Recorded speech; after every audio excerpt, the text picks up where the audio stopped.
Qu'est-ce qui m'aidera à avoir une profonde intimité avec Dieu?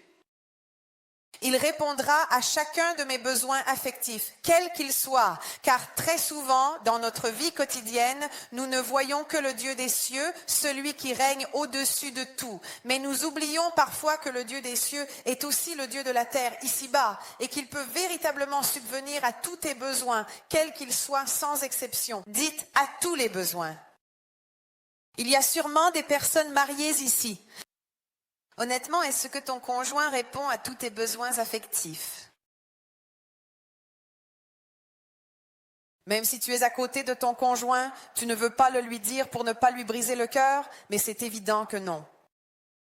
Ce n'est pas parce qu'il ne le veut pas. Même la personne la plus amoureuse le voudrait. Tu sais, quand on est follement amoureux, on dit « je veux être Dieu pour toi », mais ce n'est pas possible. Et il y a des gens qui font d'un être humain un Dieu.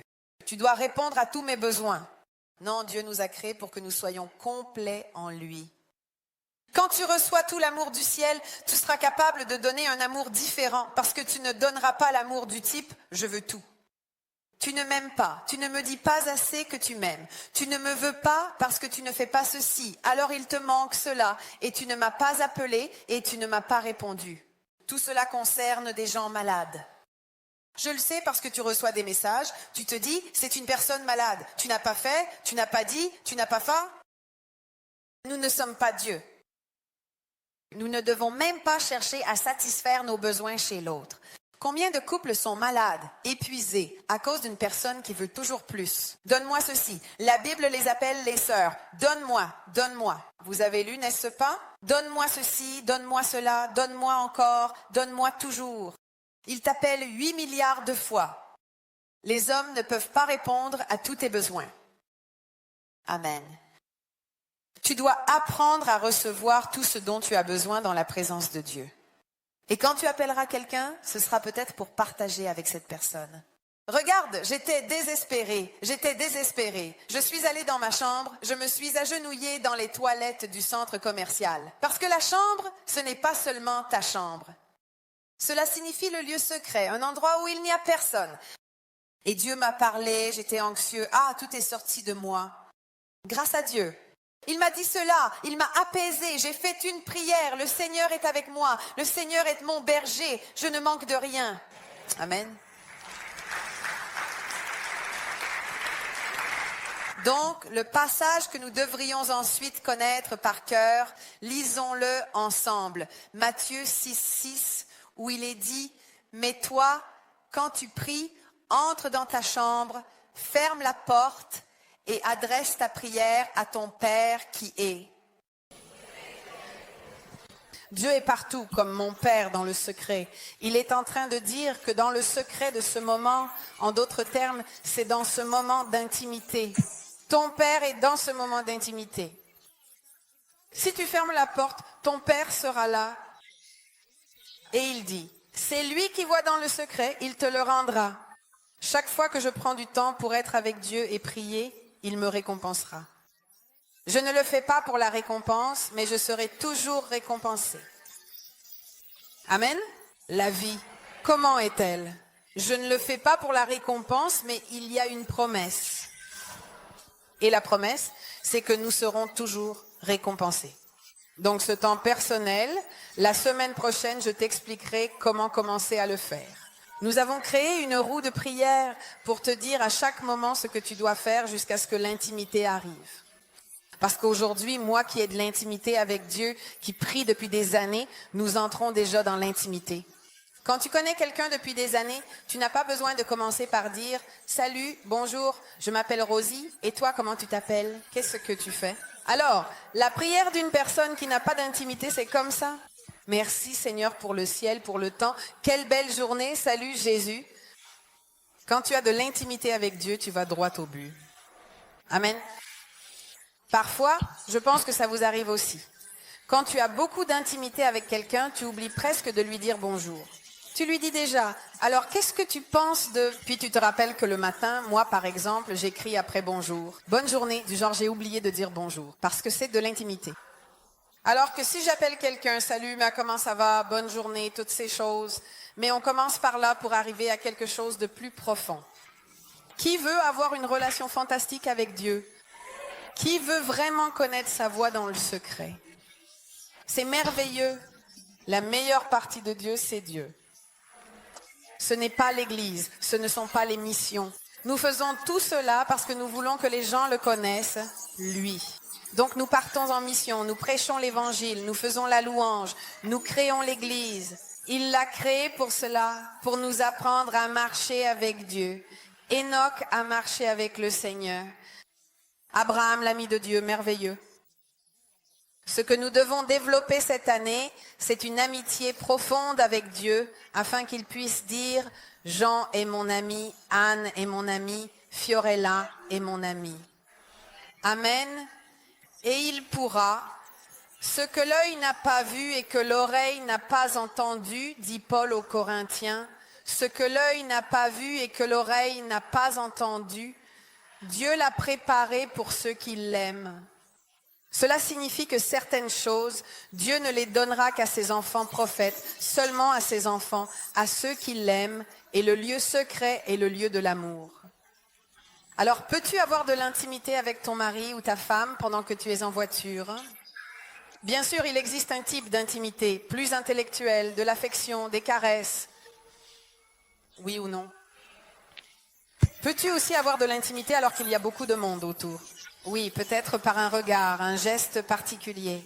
On reconnaît les couples qui ont de l'intimité, même sexuelle, rien qu'en les regardant, sans qu'ils ne fassent rien. Parce qu'il y a des regards, des gestes, des manières. Mais est-ce la même chose d'être au milieu des gens, d'être en voiture, de marcher dans la rue, ou d'être dans une pièce secrète, dans un moment de tendresse et d'intimité, ou est-ce différent? Parce que si ce n'est pas différent, alors installez-vous là qu'on en parle.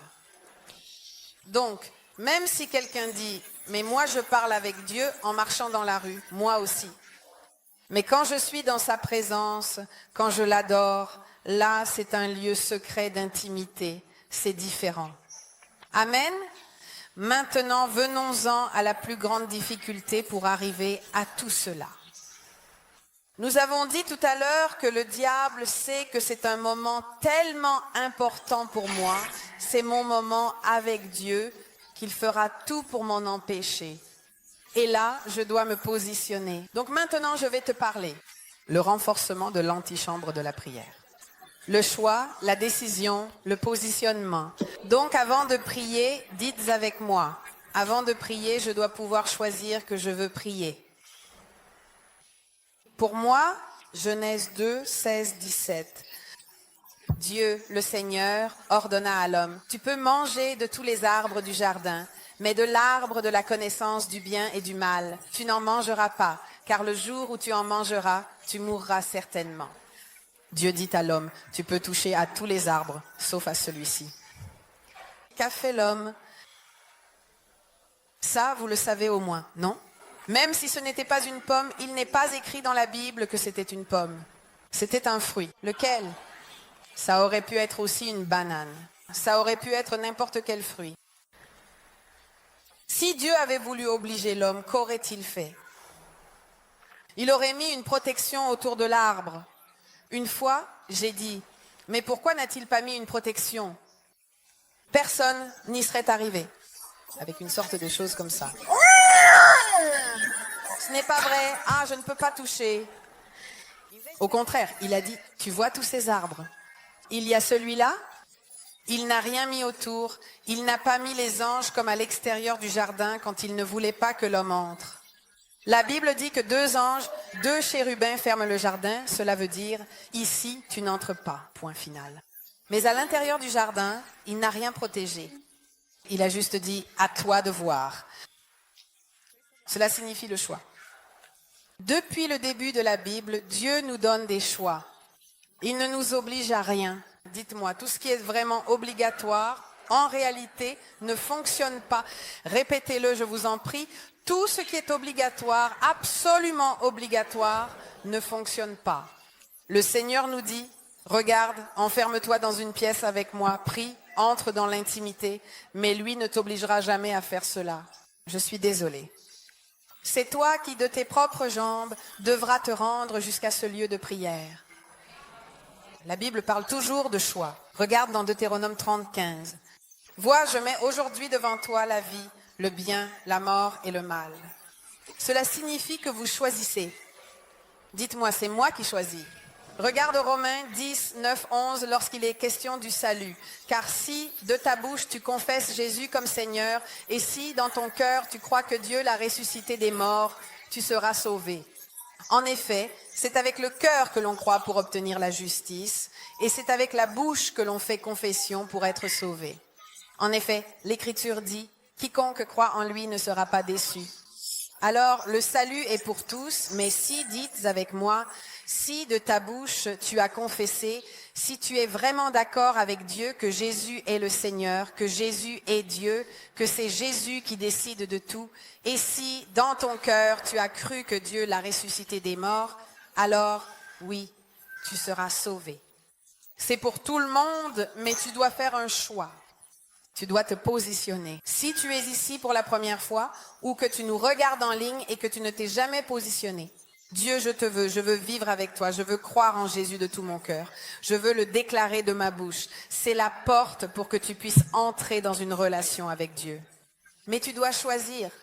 Regarde, il faut aussi faire un choix pour faire la bonne chose. L'histoire de Marthe et Marie, Luc 10, 41, 42. Mais le Seigneur lui répondit, « Marthe, Marthe, tu t'inquiètes et tu t'agites pour beaucoup de choses. Mais une seule chose est nécessaire. Marie, qu'est-ce qu'elle a fait? Qu'est-ce qu'elle a fait? Quoi? C'est-à-dire que Jésus entre dans la maison de Marthe et de Marie. Marie a arrêté tout ce qu'elle était en train de faire. Elle a dit, il y a Jésus, et elle s'assied aux pieds de Jésus comme ça. Parle, maître. Comme c'est beau. Martha était en train de nettoyer, de tout ranger, tout agiter. Et au lieu d'écouter Jésus, elle a continué à rester là, dans son agitation, même en étant en colère. Jésus, tu vois bien que je nettoie la maison toute seule? Je fais tout toute seule et celle-là va prier, t'écouter. Ce que j'aime, c'est que Jésus ne lui dit pas seulement Martha, il lui dit Martha, Martha, ce qui implique ainsi. Martha, Martha, la même Martha comme toujours. Ta sœur a choisi la meilleure part. Tu pouvais nettoyer la maison après. Maintenant, c'est moi qui suis là. Au moment de la prière, même si tu as 1 million de choses à faire, reporte ou anticipe, mais à ce moment-là, il y a Jésus et tu lui donnes la priorité. Il est prioritaire de l'écouter. Amen. Rien ne changera si tu repousses un peu. Ah, mais ça, seulement si une personne est en train de mourir, alors vraiment, mais il faut que ce soit quelque chose de sérieux. Amen. Il y a un pasteur qui est déjà décédé, qui s'appelait Yonggi Cho, qui a déjà entendu parler de ce pasteur en Corée du Sud, l'une des plus grandes églises du monde, un acteur majeur du réveil en Corée du Sud, qui, de bouddhiste, est devenu chrétien grâce à son ministère et à d'autres qui sont venus à lui. Une histoire de Yonggi Cho qui a fait le tour du monde, c'est qu'il avait un temps réservé avec Dieu. Il passait 3 heures chaque jour dans la présence de Dieu, priant seul, puis pour les nations, lisant sa Bible. Et il avait une secrétaire, parce que l'église était gigantesque. Je crois qu'il avait, je ne sais pas, 800 000 membres. Et on raconte que la secrétaire, comme l'a rapporté un pasteur qui était présent, l'appelle et l'interrompt en disant « Pasteur Cho ». Et il répond « Je t'ai déjà dit que je ne veux pas être interrompu quand je prie ». Pasteur Cho, mais c'est le président de la Corée au téléphone. Et il lui a répondu « Dis au président de la Corée que je suis au téléphone avec le président du monde. Je ne peux pas lui parler. » C'est ainsi que cela doit être. Il n'y a rien ni personne qui doit te distraire. La semaine prochaine, je vous dirai comment éliminer toutes les distractions, mais il ne doit y avoir aucune distraction à ce moment-là. Téléphone éloigné. Ah, mais pasteur, quand je prie, tout ce que j'ai oublié me revient en tête. À qui cela est-il déjà arrivé? Parce que c'est le seul moment où tu t'arrêtes. Tu t'arrêtes, tu commences à te dire « Oh mon Dieu, la facture ou quoi ?» Prends un ordinateur, un carnet, et quand quelque chose te vient à l'esprit, écris-le. Allez chez Vodafone, écris, et continue la prière. Ah, il m'est venu une idée. Appelez Pinco Paolo. Tu sortiras même avec une liste merveilleuse de choses à faire. Enfin, tu auras une direction pour toute la journée. Donc elle a choisi, dites comment c'est, moi je devrais choisir de créer un temps d'intimité avec Dieu. Regardons aussi Caïn et Abel, je ne vais pas raconter l'histoire parce que vous la connaissez, nous n'avons pas beaucoup de temps. Genèse chapitre 4 du verset 1 au 5 parle de Caïn et d'Abel et dit « J'aime bien cette traduction que j'ai apportée ici parce qu'elle dit que Caïn apporta une offrande au Seigneur avec certains produits de la terre. Abel, de son côté, apporta des premiers-nés de son troupeau et en offrit au Seigneur les meilleures parties, c'est-à-dire qu'il a choisi d'apporter le meilleur. Caïn a apporté quelque chose.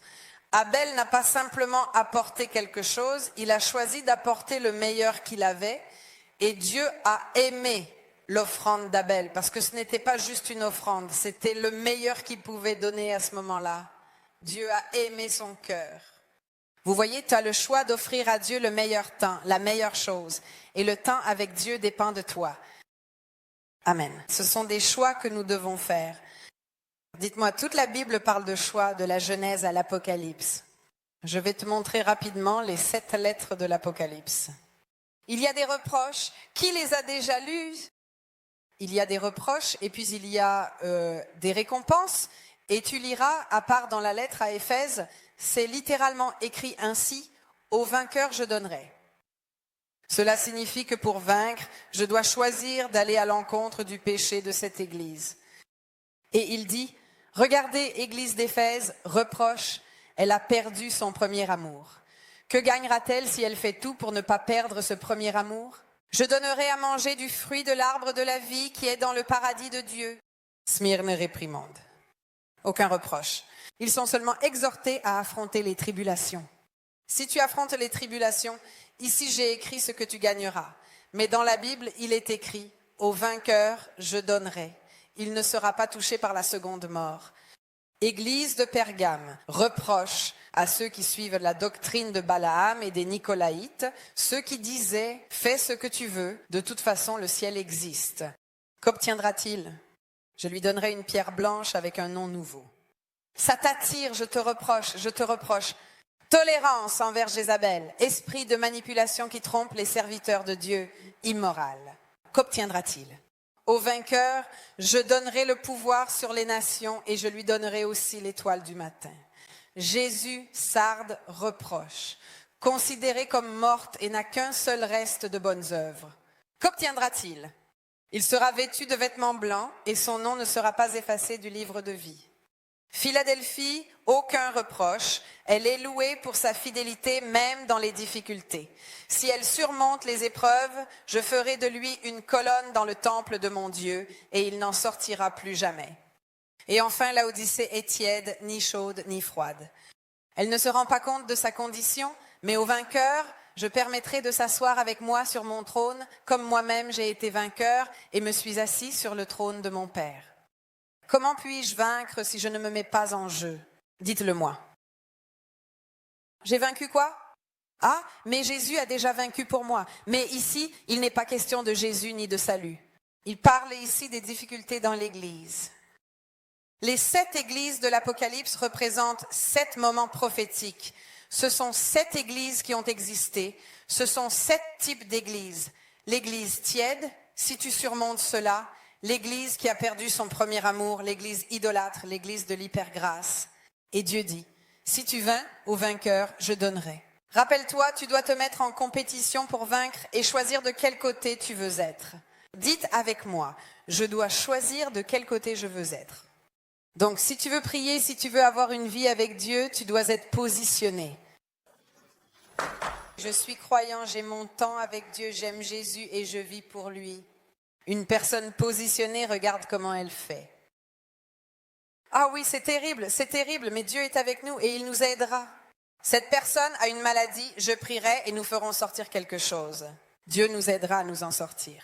Pour moi, c'est un problème économique. Ce n'est pas grave. Continue à prier car le juste ne mendira pas son pain.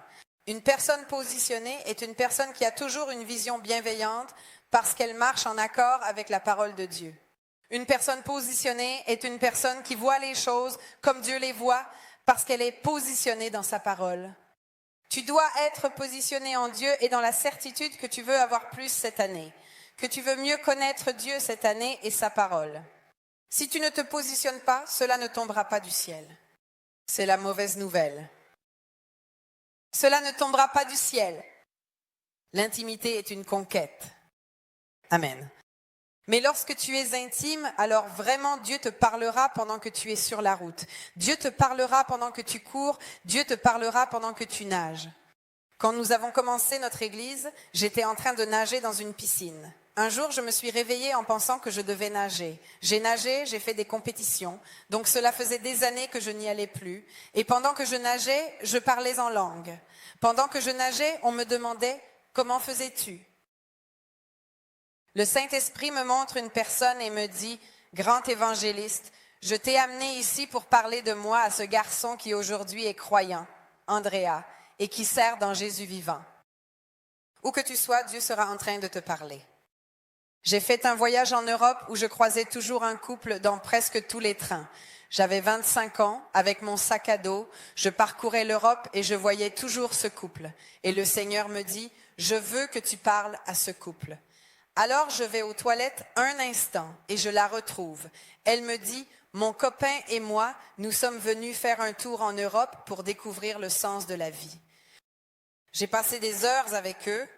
J'ai décidé de changer mon programme pour aller là où ils allaient, afin de leur parler de Jésus. Et après 1 an, ils se sont mariés. Ils sont devenus missionnaires à Tenerife grâce à ce voyage. Parce que lorsque tu as de l'intimité avec Dieu, il te parlera où que tu sois. Mais d'abord, il doit t'entraîner dans la chambre pour que tu puisses bien écouter le Saint-Esprit quand tu en sortiras. Amen. Et Dieu veut t'offrir ce cadeau à chacun de nous cette année. Et la dernière chose qui est très importante, nous ne sommes même pas encore dans la salle de prière, c'est l'avant-salle. Ne permets à personne de te détourner de ton objectif. Je prierai et je prierai. Et je veux lire ce dernier passage avec vous. C'est un passage que j'aime beaucoup. Il se trouve dans le livre de Néhémie. Il est écrit ceci. Sanballat et Gesem m'envoyèrent dire, viens, rencontrons-nous dans l'un des villages de la vallée d'Ono. Ils voulaient me faire du mal. Je leur envoyais des messagers pour dire « Je fais un grand travail et je ne peux pas descendre. Dites comme ceci, je fais un grand travail, je ne peux pas venir.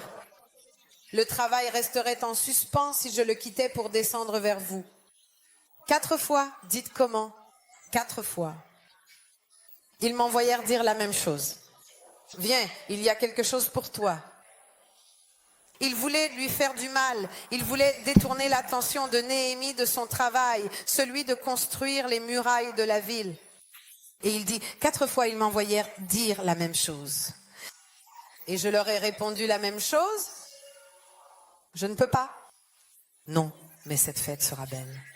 Je suis désolée, j'ai déjà pris rendez-vous avec Dieu. Non, mais regarde, le barbecue, c'est seulement aujourd'hui. Je suis désolée, j'ai choisi de jeûner, je viens au barbecue et je ne mange pas. Oui, les pasteurs de Naples me disent encore aujourd'hui qu'ils ont été traumatisés par le pasteur Subira, qui était venu et faisait un jeûne à l'eau de 40 jours. Et il était allé à Naples, il adore la mozzarella, vraiment il adore ça. Et il a fait comme ça. Et ils ont dit, il a recraché la mozzarella. Oui, parce que je suis en train de jeûner. Rien ne me détournera de ce que je suis en train de faire. Si tu n'es pas positionné, ça ne marche pas. Maintenant, je ne me souviens plus, parfois je raconte cette histoire, mais j'oublie toujours le nom de ce gars qui ne voulait pas concourir aux Jeux Olympiques le dimanche. Il a dit, le dimanche? Non, mais ce sont les Jeux Olympiques. Je préfère perdre les Jeux Olympiques, mais le dimanche, je ne travaille pas, je ne fais rien, je préfère perdre parce que je suis positionnée. Cette année-là, il a remporté la médaille d'or aux Jeux Olympiques parce que Dieu honore ceux qui l'honorent. Positionne-toi. Ça ne sert à rien de venir ici et de dire « Jésus, je t'aime, tout est à toi ». Parce que parfois, nous chantons des mensonges. Qui aime la chanson Non ho visti, celle enregistrée par Paz Julie? Celle qui dit « C'est lui ». Comment ça dit déjà? Dites-moi un peu. C'est pour lui que je laisse tout avec amour et avec joie. Dites-moi, vraiment, c'est pour lui que je laisse tout avec amour et avec joie. C'est vrai, certaines personnes peuvent le chanter, mais tout le monde, je laisse avec amour et avec joie. Parfois, on te dit, Dieu, je jeûne, je ne peux pas manger de salade. Avec amour, avec joie, je ne peux pas manger de salade. Je jeûne, j'adore mon Dieu, je fais quelque chose de plus grand que moi. Amen. Parfois, je pense que nous chantons des mensonges. Mais je me suis rassurée parce que j'ai vu le post d'une fille qui était complètement éloignée de Dieu, vraiment très loin de Dieu. Et elle a dit, j'allais à l'église et j'étais... Ces chansons travaillaient en moi parce que je ne pouvais même pas en chanter une seule. Et alors je me suis convertie, je me suis dit, d'accord, donc on commence en mentant et ensuite on dit la vérité. Parce que parfois nous sommes comme ça. Fais de moi un sacrifice. Et puis Dieu te demande un sacrifice. Tu dis, oh Seigneur, le sacrifice. 4 fois la même chose. Et j'ai répondu de la même manière. Alors Sanballat m'a envoyé dire la même chose une 5e fois. Par l'intermédiaire de son serviteur qui avait en main une lettre ouverte dans laquelle il était écrit. On raconte parmi ce peuple, et Gasmola affirme que toi et les Juifs, vous méditez de vous révolter et que c'est pour cela que tu reconstruis les murailles. Et d'après ce qu'on dit, tu devrais devenir leur roi, tu aurais même construit des... Tu serais même établi par les prophètes pour te faire proclamer roi de Juda à Jérusalem. Ces propos seront rapportés au roi. Viens donc, parlons-en ensemble. Je leur fis répondre. Les choses ne sont pas comme tu le dis, mais c'est toi qui les inventes. Tous ces gens voulaient nous effrayer et disaient, ils perdront courage et le travail ne se fera plus, mais maintenant, ô Dieu, fortifie-moi. Rien ne le détourne. Mais ils ont mal parlé de toi, alors aujourd'hui je ne prie pas parce que je viens en présence de Dieu avec douleur, sans douleur, avec calomnie, sans calomnie, avec des problèmes, sans problème. Il n'y a rien qui doive me distraire de mon temps avec le roi des rois, le Seigneur des seigneurs.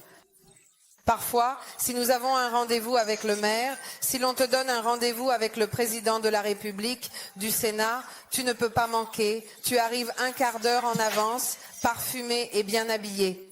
Et pourtant, quand nous avons du temps avec Dieu, nous laissons toujours Dieu en dernier. Et ensuite, nous voulons que Dieu réponde à toutes nos prières. Mais la Bible dit, celui qui cherche le royaume de Dieu avant toute autre chose n'aura pas à se soucier de ce qu'il mangera, de ce qu'il boira, de ce qu'il fera, car lui, lorsque tu le mets au-dessus de tout, il s'occupera de toi. Amen. Empower 2025, une année dédiée à la formation et au renforcement spirituel.